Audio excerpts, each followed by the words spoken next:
Salam radiasi untuk kita semua. Radiologi Dosen Udisimus by Teaching We Learn. Pada kesempatan ini kita akan membahas mengenai anatomi dari sistem saraf pusat. Mendengar kata sistem saraf, otomatis dalam benak kita atau bayangan kita itu adalah merupakan serabut-serabut saraf.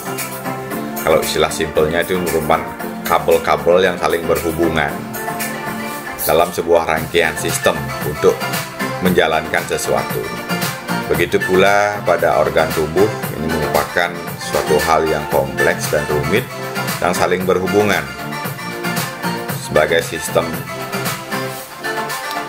yang memberikan efek-efek seperti efek gerak, rasa sakit, rasa panas, dan lain sebagainya. Kita langsung saja. Susunan saraf pusat ini yaitu mulai dari otak atau encephalon sampai dengan medula spinalis, di mana hal ini merupakan pusat integrasi dan kontrol seluruh aktivitas tubuh. Nah, itu ada di otak sampai dengan medula spinalis di sini. Bagian fungsional pada susunan saraf pusat adalah neuron akson sebagai penghubung dan transmisi elektrik antara neuron, serta dikelilingi oleh sel glia yang menunjang secara mekanik dan metabolik. Hal ini disampaikan oleh Bahrudin pada tahun 2013.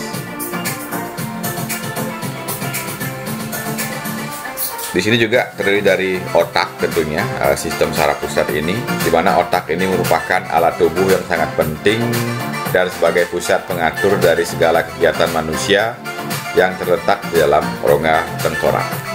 Kita langsung saja masuk ke pembahasannya.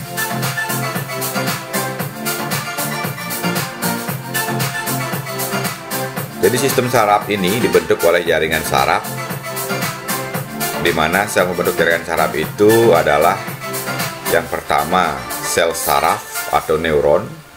Di sini berfungsi untuk menghantarkan dan memproses informasi, menjalankan fungsi sistem saraf seperti mengingat, berpikir, dan mengontrol semua aktivitas tubuh. Nah, ini fungsi dari sel saraf atau neuron. Yang kedua adalah sel penunjang atau neurologia atau sel glia yang kita sebut. Ini adalah memberi support, melindungi, merawat, dan mempertahankan homeostasis cairan di sekeliling dari neuron tersebut.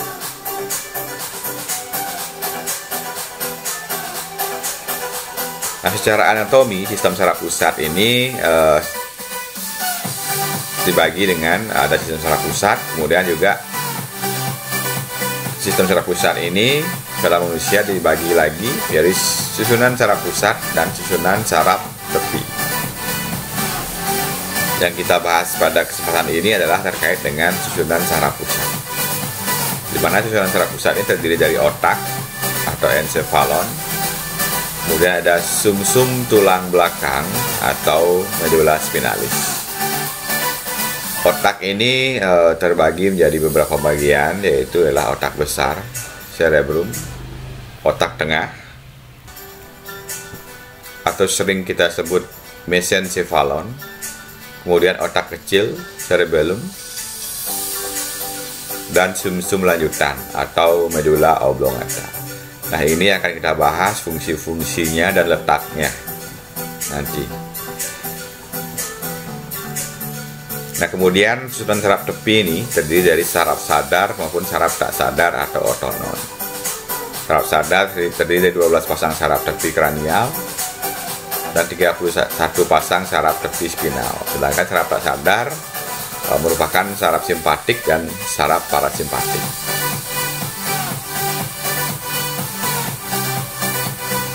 Nah, yang selanjutnya adalah terkait dengan sistem saraf pusat, misalnya dari otak dan medula spinalis, seperti yang sudah dijelaskan di awal tadi. Ini merupakan organ kompleks, jaringan saraf, pembuluh darah, jaringan ikat, pelindung, dan pendukung. Fungsinya sekali lagi adalah mengintegrasi, memproses, mengkoordinasi data sensorik dengan perintah motorik. Kemudian secara makroskopik, ini sistem saraf pusat terdiri dari yang pertama adalah gray matter atau substansi grisea. Ini mengandung badan sel saraf, dendrit, dan ujung akson yang bermielin. Ini kumpulan badan sel di otak, dan medulla spinalis disebut dengan nukleus. Kemudian pada white matter atau substansi alba, ini merupakan sebagian besar tersusun atas akson bermielin dan sangat sedikit badan sel di sini. Kumpulan akson yang menghubungkan berbagai area di sistem saraf pusat ini disebut dengan traktus.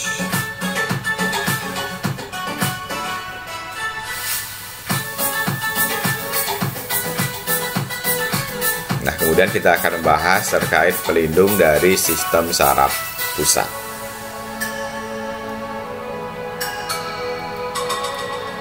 Sistem saraf pusat ini didukung dan dilindungi oleh tulang dan selaput pelindung.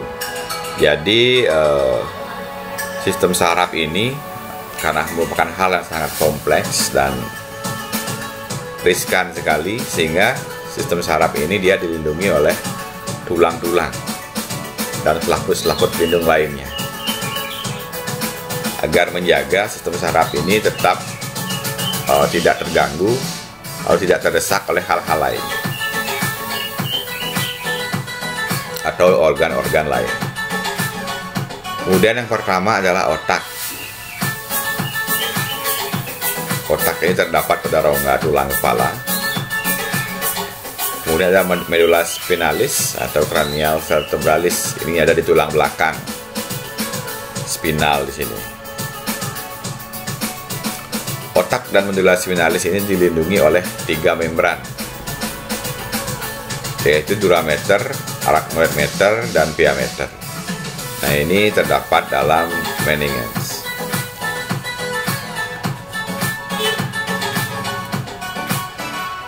Nah, di sini adalah gambar di mana yang biru ini merupakan bagian dari telencephalon.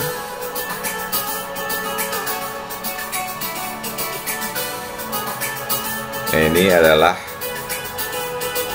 neokortex yang biru ini. Kemudian yang putih di sini adalah basal ganglia.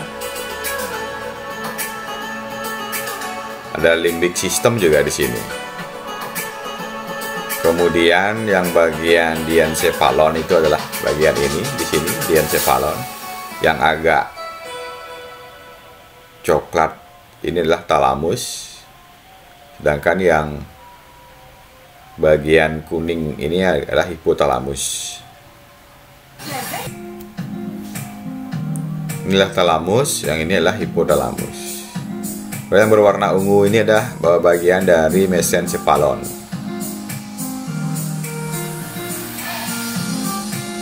Sedangkan ini merupakan metencephalon. Ini terjadi cerebellum yang berwarna hijau di sini. Inilah pons. Yang ini yang agak pink ini melencephalon. Nah, selanjutnya adalah masuk ke spinal cord. Ini yang merupakan bagian dari sistem saraf pusat. Letaknya di rongga kepala atau tengkorak. Ini spinal cord letak di tulang-tulang koste di belakang tulang belakang.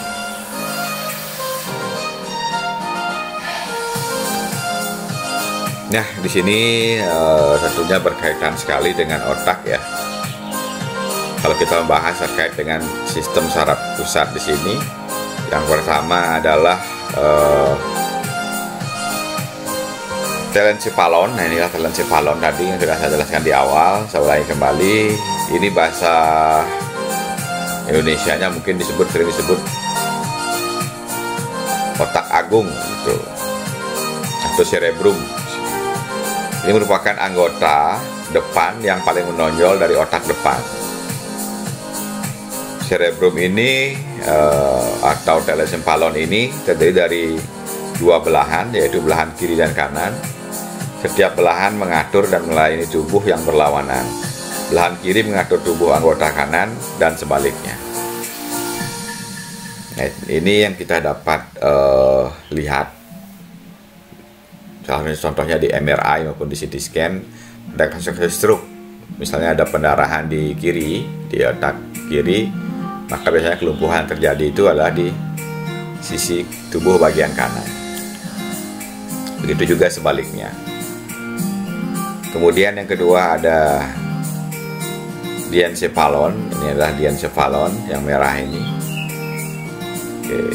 Ini merupakan bagian belakang otak depan yang meliputi talamus, epitalamus, dan hipotalamus. Yang selanjutnya ada mesencephalon. Nah, bagian yang ini di bawahnya diencephalon. Ini merupakan midbrain atau otak tengah. Disebut juga dengan mesencephalon, ya, otak tengah itu. Otak ini terletak di dalam batang otak, yaitu di antara otak depan dan otak belakang. Otak tengah ini merupakan bagian terkecil dari batang otak dengan ukurannya hanya sekitar 1,5 cm, kecil sekali ya. Nah, yang berikutnya adalah metencephalon. Nah, ini metencephalon. Itu terdiri dari pon ya di sini ya. Ada pon juga di sini.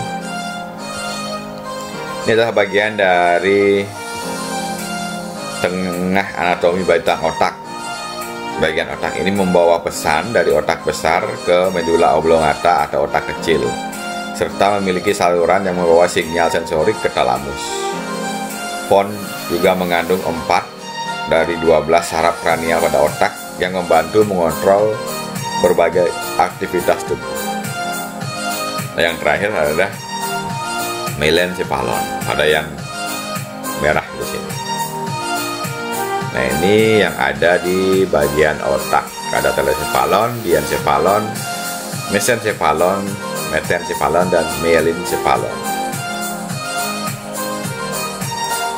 Yang pertama yang akan kita bahas di sini selanjutnya adalah os cranium, di mana sistem saraf pusat ini dilindungi oleh tulang kranium atau os cranium dan kolumna vertebrae.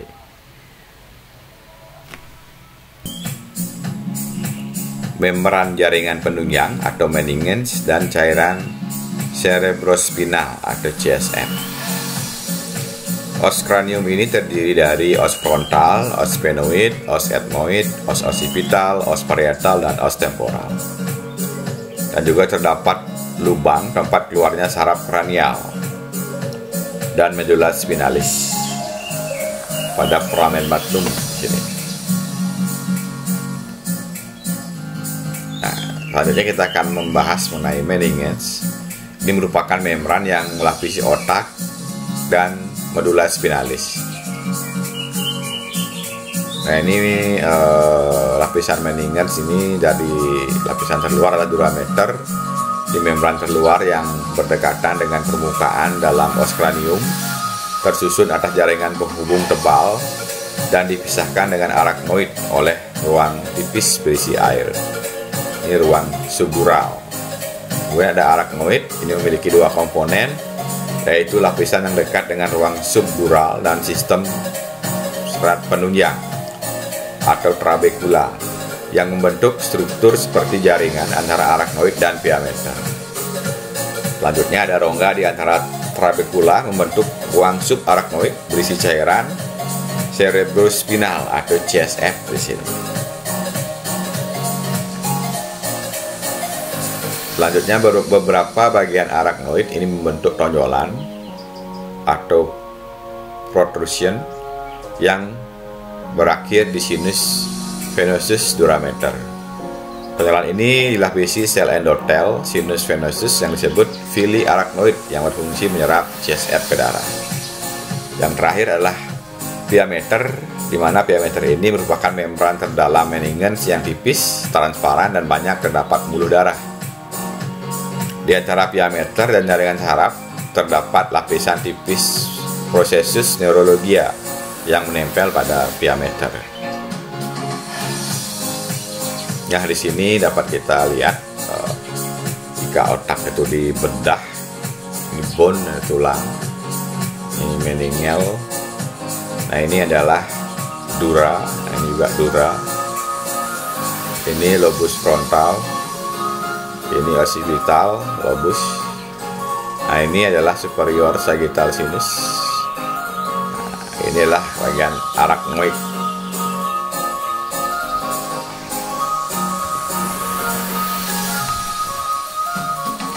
Selanjutnya kita masuk ke sistem nervosum.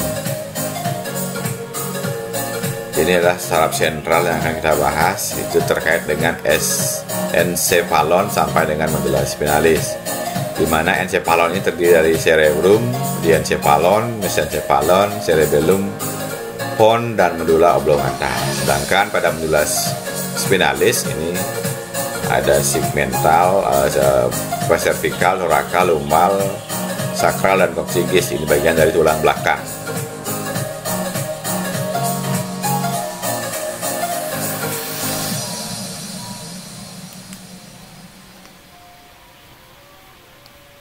Nah, ini merupakan bagian atau wilayah dari sistem saraf pusat. Ini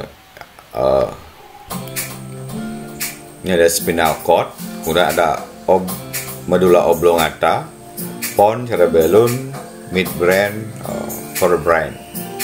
Nah, inilah sistem saraf pusat itu berada di antara kepala sampai dengan tulang belakang ini, medulla spinalis. Dari skal, kemudian yang adalah bagian dari cervical, kemudian dilanjutkan dengan thoracal, lumbal yang merah ini, dan sakrum. Nah, di sini terdapat bagian saraf pada tulang belakang ini yang berhubungan sampai ke otak. Ini merupakan saraf sensorik yang saling berkaitan satu sama lain.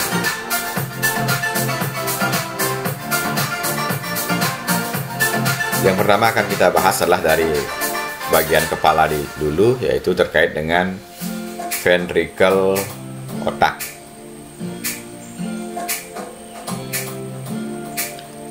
Terdapat 4 ventricle otak, yaitu ventricle lateral kanan, ventricle lateral kiri, ventricle ketiga di diencephalon, dan ventricle keempat di antara pons dan cerebellum. Di jaring kapiler khusus atau plexus choroid ini terletak di dasar setiap ventricle. Ini memproduksi CSF dan menyaring zat berbahaya sebagai sawar darah otak di sini.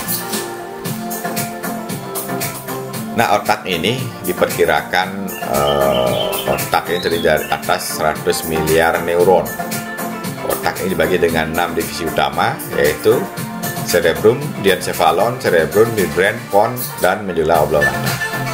Ini akan kita bahas satu persatu fungsi-fungsinya. Yang pertama adalah cerebrum. Ini merupakan bagian terbesar dari otak manusia. Terdapat 2 hemisfer yang tampak simetris, tetapi struktur dan fungsinya ini tentunya berbeda. Hemisfer kanan ini mengontrol tangan kiri,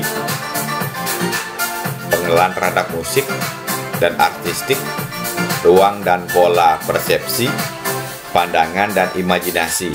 Nah, ini prosesnya terjadi di hemisfer kanan. Ingat tadi ada kebalikan ya, hemisfer kanan ini mengontrol tangan kiri. Sedangkan hemisfer kiri ini adalah mengontrol tangan kanan.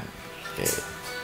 Dimana selain mengontrol tangan kanan juga berfungsi dalam bahasa, lisan, dan tulisan. Ini hemisfer kiri yang mengontrol. Kemudian ada keterampilan numerik atau saintifik dan penalaran. Nah, ketika terjadi pecah, misal pembuluh darah atau penekanan pada saraf di hemisfer kanan. Ini hal-hal yang terjadi adalah maka pelemahan pada tangan kiri, adanya gangguan terhadap pengenalan musik maupun artistik. Begitu juga dengan misal terjadi penekanan atau pecah pembuluh darah dan menekan saraf hemisfer kiri. Di sini tentunya akan mengakibatkan kontrol tangan kanan berkurang atau menurun sensitivitasnya. Mungkin hal yang terjadi selanjutnya adalah agak susah dalam berkata-kata, mengucapkan sesuatu secara lisan maupun tertulis. Ini terjadi penurunan kepada keterampilan numerik maupun saintifik. Permukaan hemisfer ini tampak berbentuk tonjolan atau girus dan lekukan atau sulcus. Lekukan yang dalam disebut dengan visura. Tapi dapat kita lihat pada cerebrum nanti pada gambarnya, tonjolan itu disebut dengan girus, lekukan itu disebut dengan sulcus. Lekukan yang dalam itu disebut dengan visura. Nah, ini merupakan central lobus di cerebrum, ini gambar. Ini adalah cerebrum, ini pons, kemudian medulla oblongata, ini temporal bones, occipital lobus, lobus parietal, kemudian frontal lobus. Ini lateral sulcus, di sini presentral gyrus, ini postcentral gyrus, kemudian sentral dari sulcus.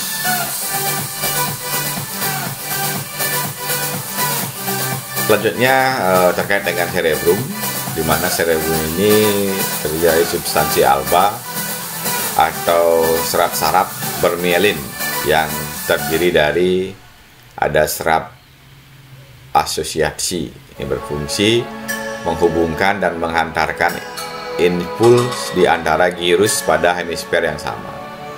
Kemudian ada serat komissura, ini mengantarkan impuls dari gyrus di satu hemisfer ke gyrus yang berkaitan dengan hemisfer lain. Ada serat proyeksi, ini membentuk traktus ascendens dan descendens yang mengantarkan impuls dari cerebrum ke bagian otak lain dan medulla spinalis. Contohnya adalah kapsula interna. Kemudian ada substansi grisea terutama terbentuk dari badan sel saraf yang terdiri dari ganglia basal atau nukleus cerebral, di mana massa berpasangan di hemisfer cerebral. Jadi tiap hemisfer terdiri dari nukleus caudatus, nukleus lenticular, substansi nigra, nukleus subthalamus, dan nukleus merah, di mana fungsinya adalah mengintegrasikan gerakan semi volunteer dan otomatis seperti berjalan, renang, dan tertawa.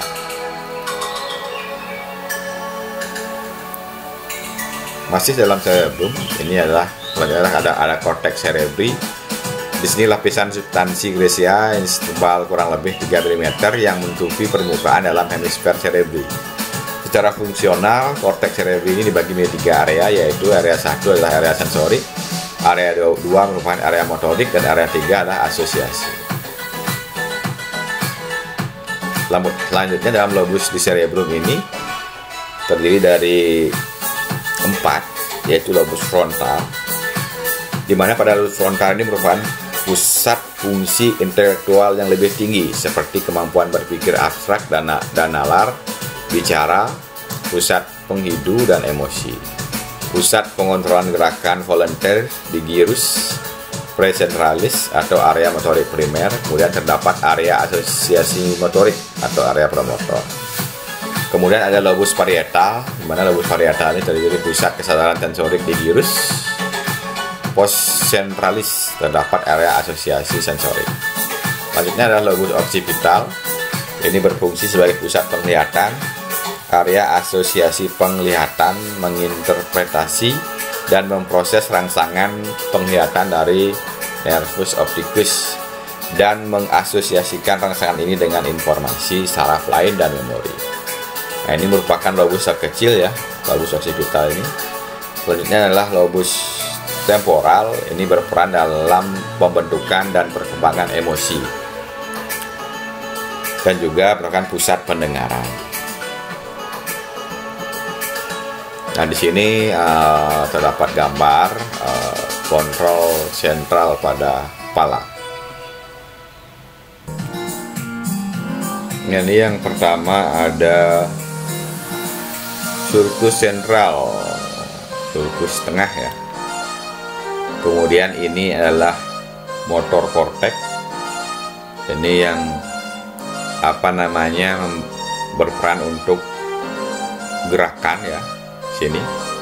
Kemudian ada lobus frontal di sini. Lobus frontal itu yang ini. Ini juga tentunya memiliki fungsi yang sangat vital, seperti penglihatan dan gerakan-gerakan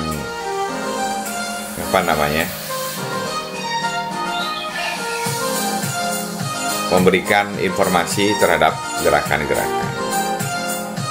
Kemudian ada broadcast area di sini terkait dengan speed ya, ucapan, mengontrol dari ucapan. Kemudian ada lobus frontal. Ini lobus frontal ini terkait dengan bau ya, yang merangsang, yang bekerja ke diri kita bahwa kita mencium sesuatu atau bau, baik itu bau yang harum maupun bau yang tidak enak seperti itu. Kemudian ini ada lobus temporal, dalam fungsi intelektual di sini dan emosional terjadi. Selanjutnya ini adalah batang otak. Ini fungsinya banyak ya, untuk menelan, bernapas, kontrol detak jantung, dan lain sebagainya. Dan di sini ada otak kecil, ini sebagai fungsi koordinasi. Kemudian ada Wernicke area, di sini pemahaman bicara di sini ya, yang mengontrol di sini. Kemudian ada lobus occipital, ini area visual utama di sini terjadi.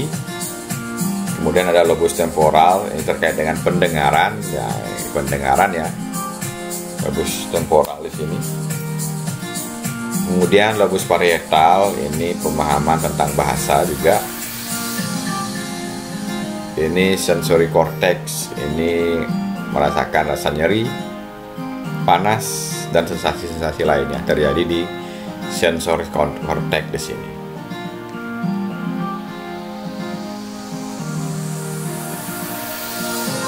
Nah, di sini juga terdapat gambar. Mungkin jika terjadi kerusakan pada organ-organ ini akan dapat terjadi beberapa hal. Salah satu contohnya pada lobus frontal. Ini dapat terjadi demensia, gangguan mood, gangguan perilaku. Kemudian ada inkontinensia, disfungsi olfaktorius, kemudian disfungsi optikus. Sedangkan pada lobus temporal di sini, ketika terjadi gangguan masalah, maka akan berkaitan dengan terjadi pada gangguan bahasa pada diri kita, gangguan memori, gangguan mood, gangguan perilaku, pendengaran, dan juga penglihatan. Kemudian pada batang otak atau brainstem di sini, ini gangguan saraf kranial dan gangguan pada alat vital. Kemudian untuk cerebellum atau otak kecil, di sini nystagmus, dysarthria atau ataksia dapat terjadi.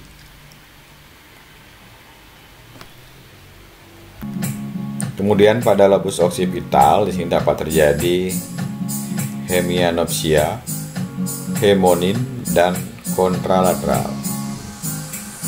Nah, selanjutnya untuk lobus parietal, di sini terjadi kelemahan ekstremitas kontralateral, kemudian kehilangan sensori kontralateral, disfasia disleksia, disgrafia, diskalkulia, disorientasi spasial. Nah, ini hal-hal yang dapat terjadi ketika kita mengalami suatu permasalahan pada lobus, pada otak bagian kepala. Nah, kita langsung masuk ke diencephalon yang berikutnya. Setelah cerebrum tadi, di mana diencephalon ini terletak di bagian dalam cerebrum. Dua struktur utama dari diencephalon adalah talamus dan hipotalamus. Talamus ini terdiri dari dua massa substansi grisia berbentuk oval terletak di bagian atas tengah otak yang membentuk nukleus. Kemudian ada hipotalamus. Hipotalamus ini merupakan area terpenting dalam pengaturan lingkungan internal tubuh atau homeostasis. Pusat-pusat pengaturan yang terdapat di hipotalamus yang pertama adalah suhu dingin. Inilah yang mengatur pada hipotalamus posterior. Ini terjadi reaksi otot rangka menggigil, panas. Hipotalamus anterior ini berkeringat reaksinya, vasodilasasi, pembuluh darah kulit. Kemudian lapar, ini pusat lapar terjadi di hipotalamus lateral, dan kenyang di sini atau nukleus ventromedial. Kemudian haus, ini osmorestor di hipotalamus anterior terjadi. Perangsang nukleus superior lateral di hipotalamus. Bau, ini mammillary body di bagian posterior hipotalamus sebagai stasiun pemancar sensasi bau. Sedangkan respon takut dan berani ini terjadi di hipotalamus lateral. Peningkatan DD dan dilatasi pupil dan piloreaksi.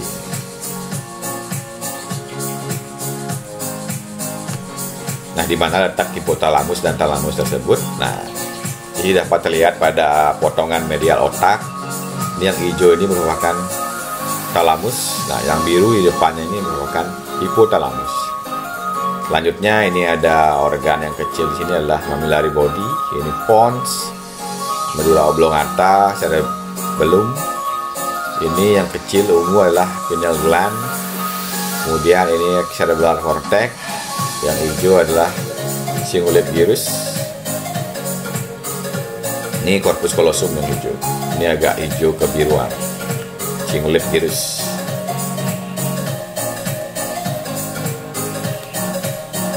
Yang selanjutnya kita masuk pada batang otak atau midbrain atau sering kita sebut dengan mesencephalon. Ini terdiri dari cerebral aqueduct, cerebral aqueduct atau aqueduct of Sylvius. Ini menghubungkan ventrikel ketiga di mesencephalon dan ventrikel keempat atau di antara pons dan cerebellum. Selanjutnya adalah cerebral peduncle. Ini bagian ventricle midbrain yang berisi serat-serat sensorik dan motorik. Kemudian ada corpora quadrigemia. Terdapat dua pasang bagian yang menggelembung di permukaan luar, yaitu superior colliculi. Ini pusat refleks gerakan kepala dan bola mata ketika berespon terhadap rangsangan visual. Selanjutnya inferior colliculi, ini pusat refleks gerakan kepala dan tubuh ketika berespon terhadap rangsangan suara. Yang berikutnya pons. Ini pons ini terdiri dari serat transversal, di mana serat saraf yang berjalan di antara pons dan cerebellum melalui cerebral peduncle. Kemudian ada serat longitudinal. Ini serat saraf yang naik dan turun berisi traktus sensorik dan motorik. Selanjutnya ada pusat pernapasan yang terdiri dari pusat apneustik, ini mengontrol kontraksi otot inspirasi, dan pusat pneumostatik, ini mengontrol relaksasi otot pernapasan sehingga jadi ekspirasi.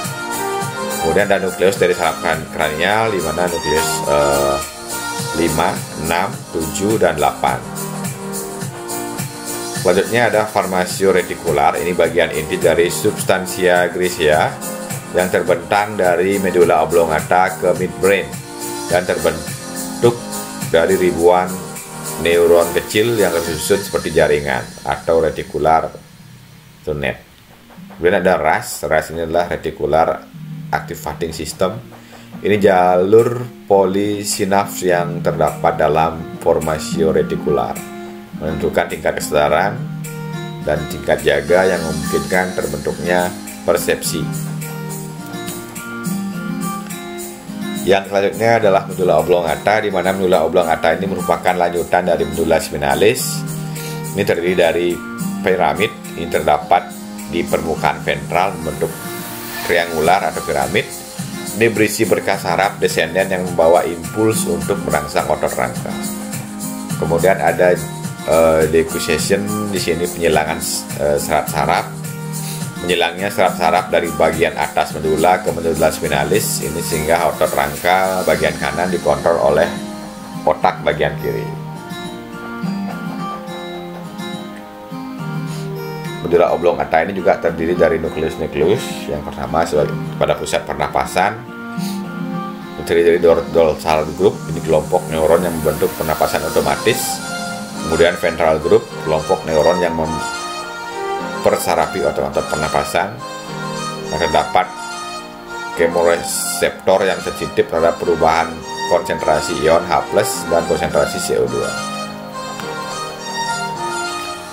Kemudian lanjutannya adalah pusat pengaturan jantung, juga terjadi di ini medula oblongata. Ini cardiocelerator center. Ini meningkatkan denyut dan kekuatan kontraksi jantung. Ini melalui saraf simpatik dan cardiohibitoria center. Menurunkan denyut jantung ke pacemaker, neuron vagus atau saraf parasimpatis. Kemudian pusat vasomotor ini mengontrol diameter pembuluh darah melalui saraf simpatis dalam pengaturan tekanan darah. Kemudian selanjutnya adalah pusat refleks novital. Ini refleks menelan, muntah, batuk, bersin dan terdesak. Ini terjadi pada pusat refleks novital. Kemudian nukleus dari saraf kranial ini terjadi pada nukleus 8, 9, 10, 11, dan 12. Nah, yang selanjutnya adalah cerebellum, di mana cerebellum ini anatominya terdiri dari cerebral peduncle, di tempat menempelnya cerebellum ke batang otak. Ini terdapat 3 pasang berkas saraf pada cerebral peduncles ini. Yang pertama adalah superior cerebral peduncle, ini menempel pada midbrain. Kemudian middle cerebral peduncle ini menempel pada pons. Yang ketiga adalah inferior cerebral peduncle adalah menempel pada medula oblongata. Selanjutnya terdiri dari hemisfer. Pada hemisfer ini terdapat 2 hemisfer yang dihubungkan dengan vermis, lipatan dan lekukan. Kemudian permukaan yang lebih banyak, kemudian luas, permukaannya besar. Kemudian ada korteks cerebral, di mana korteks cerebral ini merupakan substansi gracia yang menutupi permukaan luar cerebellum. Terdapat 3 lapisan, yaitu lapisan luar, lapisan sel Purkinje, dan lapisan granula dalam. Yang selanjutnya adalah nukleus cerebellum. Nukleus dentale terdiri dari itu globus, emboliform, dan fastigia. Kemudian vermis ini yang menghubungkan 2 hemisfer cerebellum, yaitu dari bagian superior ke inferior, yang terdiri dari lingula, central culmen, declip, folium, tuber, piramis, uvula, dan nodul. Kemudian yang terakhir ini ada durameter. Ini bagian durameter kranial atau tentorium cerebral. Ini terbentang di atas cerebellum dan memisahkan cerebellum dengan lobus occipital cerebrum. Lobus dengan lobus occipital cerebrum. Kemudian perluasan durameter ini yang memisahkan dua hemisfer cerebellum atau falx di sini. 4 fungsi cerebellum inilah menerima perintah gerakan, rencana, informasi dari korteks motorik dan ganglia basal melalui nukleus di pons, kemudian menerima gerakan nyata dari reseptor atau propriosepsi melalui traktus spinocerebellar anterior dan posterior.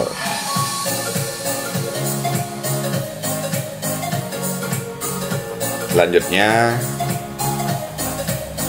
dari reseptor vestibular di telinga melalui traktus vestibulocerebellar, kemudian dari mata. Yang fungsi ketiga adalah membandingkan sinyal umum atau perintah untuk bergerak dengan informasi sensorik atau gerakan nyata. Yang terakhir adalah mengirimkan umpan balik berupa sinyal korektif ke nukleus di batang otak dan korteks motorik melalui talamus.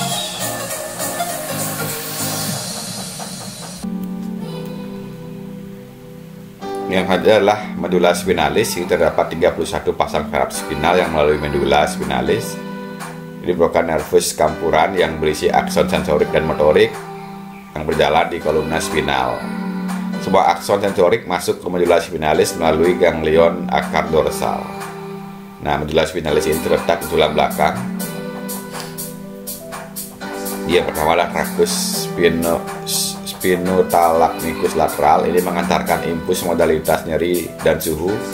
Kemudian traktus spinotalamicus anterior, ini mengantarkan impuls modalitas geli, gatal, sentuhan, dan tekanan. Yang selanjutnya traktus lemnicus medialis kolumna posterior, ini mengantarkan impuls yang membedakan dua titik, stereognosis, propriosepsi, membedakan berat dan sensasi getaran. Nah, ini adalah contoh gambar dari medula spinalis. Ini adalah gray matter, kemudian ini white matter. Nah, pada bagian ini merupakan cerebrospinal canal, kemudian ini interneuron. Nah, kemudian berlanjut dengan di sini disebut dengan dorsal roof ganglion, kemudian ini ventral roofnya. Ini dorsal roof ganglion, ini ventral roof. Lanjut lagi, ini mixed nerve, kemudian sensory neuron, yang di atasnya ini motor neuron. Di mana sensory neuron ini sebagai reseptor dan motor neuron ini sebagai efektor. Nah, ketika kita gambarkan secara umum, ini sistem saraf pusat itu terdiri dari cerebral hemiparesia bagian otak ya. Kemudian ada ini adalah bagian dari diencephalon, di bawahnya ada mesencephalon. Ini pons, masuk pons, termasuk cerebellum di sini. Kemudian medula ini, lanjut ke spinal cord atau medula spinalis, tulang belakang.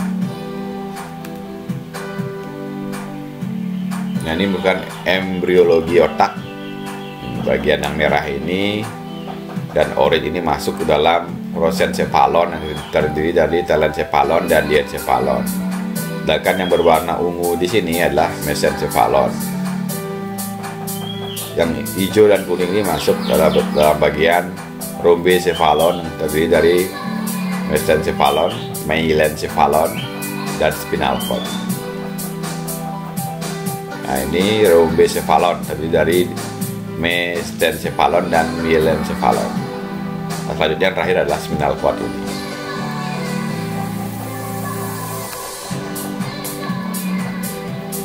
Ini adalah contoh gambar anatomi saja. Di sini dapat kita lihat bagian-bagiannya. Yang paling atasnya durameter. Nah, ini adalah cervix saraf, cervix. Kemudian ini cervix plexus.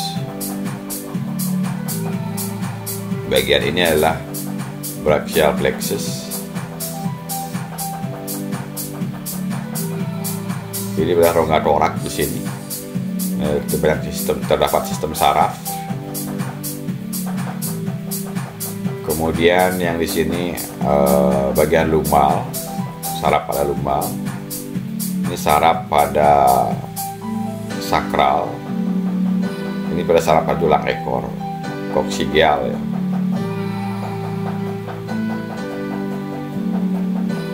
Ini bagian-bagiannya ada cauda equinia, dan ini adalah filum terminale. Kemudian di sini bagian lumbosakral. Kemudian ini adalah conus medullaris. Kemudian lumbal, ini bagian lumbal. Begitu juga dengan gambar di sebelahnya di sini terkait dengan spinal cord dan nerve structure. Di sini spinal cord di sini. Inilah base dari brain, ini nerve roots, ini conus medullaris, cauda equina, dan ini adalah peripheral nerve. Oke, demikian yang dapat saya sampaikan secara umum terkait dengan sistem saraf pusat, apa saja bagian-bagian dari sistem saraf pusat dan peranannya dalam tubuh kita. Semoga apa yang saya sampaikan dapat bermanfaat. Selamat belajar. Terima kasih saya ucapkan. Salam radiasi untuk kita semua.